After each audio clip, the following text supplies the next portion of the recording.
Na ujambo mpenzi mtazamaji popote ulipo, wakati umeweza kuwadia wa Shina la Upeo kukujuza ni yepi ambayo yanajiri na ni yepi ambayo yaliweza kujiri muda mchache uliopita kwa matayarisho ya taarifa za saa moja. Wakwetu wananiita Josh Onsari na moja kwa moja tunafululiza. Hukumu ya mbunge wa Sirisia John Waluke inaendelea kwa sasa katika mahakama ya Milimani. Siku ya Jumatatu, Waluke na mwenzake Grace Wahungu walipatikana na hatia ya ufujaji wa fedha ya kima cha shilingi milioni 297 baada ya kugushi stakabadhi wakati wa usafirishaji wa mahindi kwa bodi ya NCPB, kitendo ambacho kilifanyika mwaka wa 2014. Iwapo mbunge huyo wa Sirisia atafungwa jela kwa miezi 6 ijayo, huenda akapoteza kiti chake cha ubunge. Na bila shaka mpenzi mtazamaji, naarifa kwamba taarifa hiyo utakuwa unaipata katika taarifa zetu ambazo zinakujia mwendo wa saa moja. Hivyo basi zidi kufuatilia TV47. Tukizidi kusonga mbele ni kuwa huku visa zaidi ya milioni 9 vya corona vikiripotiwa duniani na maelfu ya watu wakiaga dunia, visa 178 zaidi vimeripotiwa nchini katika kipindi cha saa 24 zilizopita. Sasa idadi ya maambukizi nchini imeweza kufikia visa 5,382. Visa hivi 178 kutokana na sampuli zaidi ya 3,000 zilizopimwa. Watu 100 kati ya visa hivyo mpenzi mtazamaji ni kutoka katika kaunti ya Nairobi. Kaunti ya Kajiado imeripoti visa 21, 7 Mombasa. Watu 2 zaidi vile wameweza kuaga dunia, idadi ya walioaga dunia sasa ikifikia watu 132. Visa vya corona vikipita 5,000, bado kaunti ya Nairobi inaongoza kwa idadi ya maambukizi ikifuatiwa na ile ya Mombasa. Wizara ya Afya leo imezindua kituo cha kuwasaidia wauguzi na wahudumu wa afya haswa wakati huu wa COVID-19. Hebu tutazame yaliyokuwa yamezungumzwa muda mchache uliopita. Now to the numbers. Today we had 3,918 samples that were tested. 178 people tested positive for coronavirus. This brings to total our country caseload to 5,384 so far. And cumulatively, we have tested 1,055,314,000. All the positive cases, except 3, are foreigners. We have 123 males and 55 females. And our youngest today is a 1-year-old infant, and the oldest is 76. Nairobi is leading today with 100 cases, followed by Kajiado with 21. We have Migori having 17, Kiambu 16, Busia 8, Mombasa 7, Machakos 4, Nakuru 2, Uasin Gishu, Kericho, and Taveta each have 1 case. It's important to note and to appreciate that today we've discharged 34 patients. This brings the total number of recoveries to 1,857. We have also lost 2 patients today, sadly, and therefore our tally in terms of fatalities comes to 132. And our heartfelt condolences are extended to families and friends who've lost loved ones. Today, we will not be able to go through the disaggregation, but we have that data provided for you. As promised also, we've been able to provide for you a table that looks at the different positivity rates per county in terms of the samples that we've collected. And as I conclude, I'd like to express my sincere gratitude to all members who are present here today, taking recognition of all the healthcare workers who are here today. Let me assure you really, from the beginning of the coronavirus response, all these faces that you see here were not sleeping. Perhaps they might be the first customers of this call center today. I'm sure they could share lots and lots of stories with you in terms of the hardships faced and, the mental health issues that come with dealing with such a pandemic. However, we are stronger today, again, through that collaboration. We've been able to set this up. And remember, we also have a similar service that is available for you Kenyans, 719, again, a call center that is in this same complex. Utilize this facility. Mental health is not an issue to be ashamed of. We all are able to, be afflicted from this or have suffered at one point or another in our lives. And so let's come together, assist each other, and try and, move the country forward. I do want to continue to urge you again and to remind you to continue adhering to the containment measures. Let us wash our hands. Let us physically distance. Let us mask. Thank you. Questions? Thank you very much, Waziri. Maybe time to ask questions. Yes, we can have questions. Na mpenzi mtazamaji, tukizidi kusonga mbele ni kuwa viongozi wanawake kutoka eneo la Pwani wamekashifu hatua ya spika wa bunge la kitaifa Justin Muturi kwa kuweza kutupilia mbali mswada wa kumbandua waziri wa uchukuzi James Macharia. Kundi hilo la wanawake wa maendeleo ya wanawake limedokeza kuwa hoja hiyo ya mbunge wa Nyali Mohamed Ali lingejadiliwa bungeni.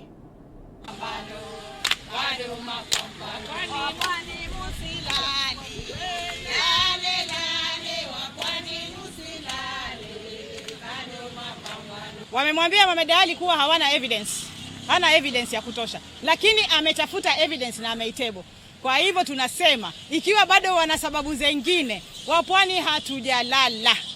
Wapwani tuko macho. Sisi hatutatulia, wala sisi hatutanyamaza. Macharia lazima aondoke. Kabisa. Jana hawapati ajira, kila kitu ni Nairobi. Wakubwa kutoka Nairobi wakaja wakatupanga hapa Mombasa.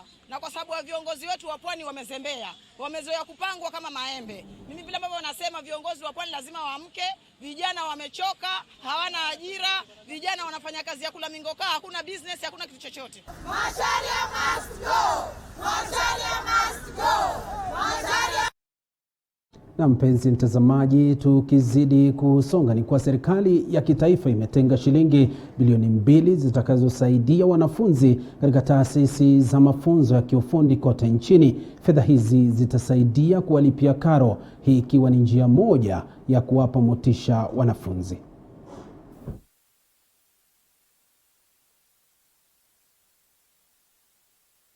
When you go to the vocational centers, as a national government, we release 2 billion every year that goes to the county, leave alone the money that is allocated to the county, because other county have their own education budget. Hiyo education budget wanaweka ingine kwa ICT, ingine ECD, ingine kwa vocational center. There is an additional 2 billion shillings that is distributed to all the counties that again gives scholarship to those who are going to the vocational centers, the ones we used to call village polytechnics. Na mpenzi mtazamaji, kwingineko ni kuwa kufuatia shule kufungwa kote nchini kufuatia mchamko wa virusi vya korona, wanafunzi wengi wameishia kujitosa katika tabia zisizoridhisha katika jamii. Mwenyekiti wa muungano wa kudhibiti matumizi ya tumbaku nchini Joel Shunza Gitali sasa akiwalaumu vikali machifu na wasaidizi wao kwa kutochukulia hatua za kisheria walanguzi wa watoto hao wenye umri mdogo. Na wale ambao wanastahili kuhakikisha ya kwamba sheria inafuatwa ndio hata wanaovunja sheria. Ni jambo la kusikitisha ya kwamba ukiangalia sasa sigara zinauzwa ovyo ovyo, ya kwamba sheria ambayo inadhibiti matumizi ya sigara katika nchi, uuzaji wa sigara na mambo kama hayo haizingatiwi, the Tobacco Control Act. Ile kemikali ambayo inapatikana kwa sigara ambayo sasa inauzwa na BAT inapatikana katika kila sehemu, hata katika maduka ya kuuza madawa. Shule hazikufungwa ili watoto waanze kurandaranda ama watoto waajiriwe, waolewe, watumiwe vibaya na watu. Watoto walikuwa wawe salama nyumbani. Kuna wale maafisa wa umma ambao wanastahili kuhakikisha ya kwamba sheria inatekelezwa, kama wale machief, manaibu wa machief. Kuna hata wale ambao wameajiriwa sasa na serikali za kaunti na hata polisi na hawa askari ambao ni wa kaunti. Kila mtu anastahili kuhakikisha ya kwamba sheria inadumishwa. Si kama zamani ambapo kazi yao ilikuwa ni kutembea na kushika kuku. Sasa utakuta ya kwamba hata watoto wetu wengi ambao wamekuwa wakisoma, wengine hawatarudi shule. Tungependa kuiona nchi ambayo imeungana, nchi ambayo inazungumza kwa sauti moja, nchi ambayo inaangalia kwamba sheria ni kwa kila mtu. Japo kuna tatizo la corona, tusiwe na matatizo mengine zaidi ambayo pia yanakuja pamoja na tatizo hili. Na mpenzi mtazamaji, tukielekea katika kaunti ya Makueni, kwa bunge la kaunti hiyo limepitisha makadirio ya bajeti ya shilingi bilioni 11.7 katika mwaka wa kifedha wa 2020-2021. Hii ikiwa ni bajeti ya juu zaidi ikilinganishwa na bajeti ya hapo awali ya shilingi bilioni 8. Hivyo basi, mpenzi mtazamaji, Wizara ya Afya katika kaunti hiyo itapata kima cha shilingi bilioni 3.4, huu ukiwa ni mgao wa juu zaidi ukilinganishwa na wizara zingine. Fedha hizi zitasaidia katika kupambana na janga la corona. What is happening with Kalawa Ward, Honorable Speaker? They are getting 200 million shillings for the Thwaken Bridge, Honorable Speaker. And at the same time, they are getting over 25 million shillings, Honorable Speaker, to do dispensaries and health centers, Honorable Speaker. Those are the matters we were sent here by people of Kikumbulu South to defend, Honorable Speaker. And that is why I was opposed to Kikumbulu and Masongaleni contributing 7.9 million shillings to do a drift, Honorable Speaker, which was washed away 2 years ago, Honorable Speaker. I was really against that, and it will never happen. Collects a lot of money, Mr. Speaker, and that money goes straight to finance. Mr. Speaker, when it comes to O&M, Mr. Speaker, you realize they are limited. So we need also to look into this, and I'm sure the chair for climate change, Honorable Engineer Mwema, is pushing for this to be able, for this department to be able to get funds. Mr. Speaker, I think we requested, when I was in that committee some times back, that they get a van for them to be able to move, because they use their personal cars.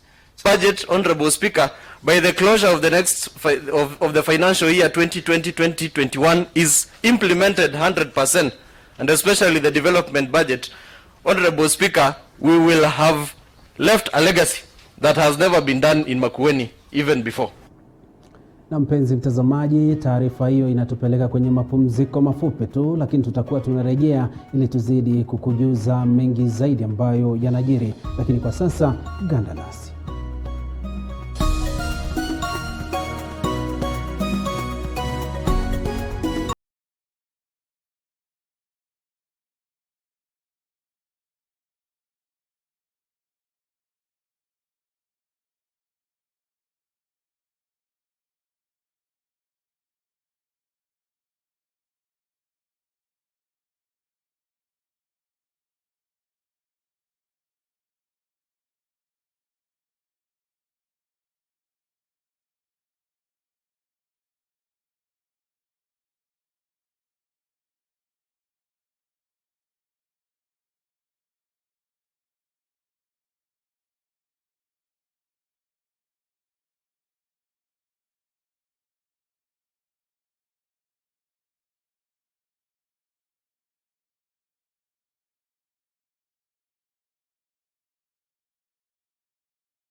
Na mpenzi mtazamaji, karibu tena ili tuzidi kukujuza ambayo yanajiri, taarifa tendeti na vile vile sahihi kutoka sehemu mbalimbali. Wapo ndo mwanzo unajiunga nasi, Ni taarifa za Shina la Upeo siku hii ya leo, siku ya Alhamis. Tukisonga mbele mpenzi mtazamaji, huku biashara zikiwa zimeathirika sana nchini baada ya mchamko wa COVID-19, wamiliki wa baa kutoka kaunti ya Kirinyaga na Embu wanaiomba serikali ya kitaifa kuwaruhusu sasa waanze kuhudumu, ikizingatiwa kuwa wameathirika pakubwa sio tu kibiashara, pia katika hali zao za kifedha.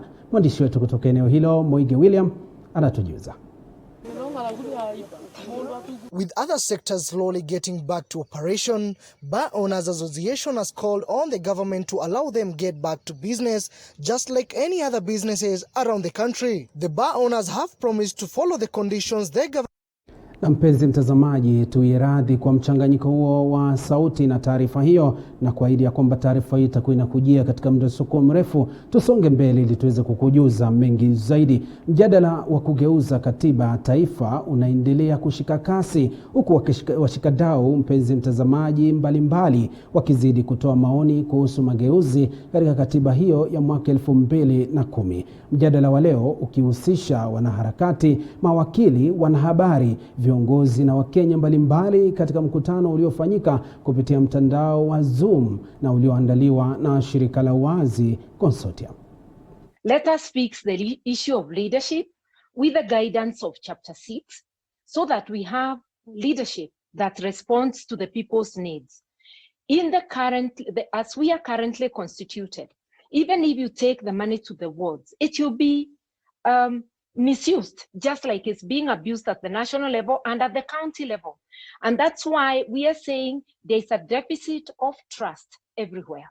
Trust between the people and the leaders, mistrust of our institutions. We need to have a conversation to see how we can fix trust. You cannot legislate trust. The laws we have today are not biting these governors enough. They are abusing office, but the constitution has said, let legislation deal with that. I think for me, if there's one beautiful thing that ever happened to this country, is devolution. And the fact that people can now have money to actually fix their problem. But that money is being abused because people are running away from accountability. And this is why in Punguza Mizigo, Kenya, we favor to amend this constitution to strengthen devolution and bring accountability at the very doorsteps of the governor himself. And the politicians and the lawyers are just the people's servants. So they cannot be the ones to tell us that we need to change the constitution just when we begin to make it work. Number two, the process must not only be people-centered, it must be people-driven. And I completely agree with Honorable Karua and Dr. Ekot in that the interests of the people must be centered. And I agree with Honorable Karua. How are we talking about guarding political interests and political positions in the middle of an educational crisis, in the middle of a health crisis, in the middle of a crisis where we can see the social inequalities in the country? It does not make sense. Na bila shaka mpenzi mtazamaji, ni mjadala mahususi wa masuala ya katiba ya taifa hili la Kenya. Mpenzi mtazamaji, tunasonga mbele. Wakazi wa Githirioni na Lari katika kaunti ya Kiambu hivi sasa wanazozana. Pande hizi mbili zinashutumiana kwa kufunguliwa kwa mabwawa yaliyosababisha mafuriko katika eneo hilo. Wakazi wa Githirioni wanadai kuwa mabwawa hayo yalisomba mashamba yao, hivyo kuwashurutisha kufungulia mabwawa yao, jambo ambalo liliwakera wakazi wa Lari Kusini kwa kuwa maji hayo yalisomba makazi yao na kuwafanya kugura makwao.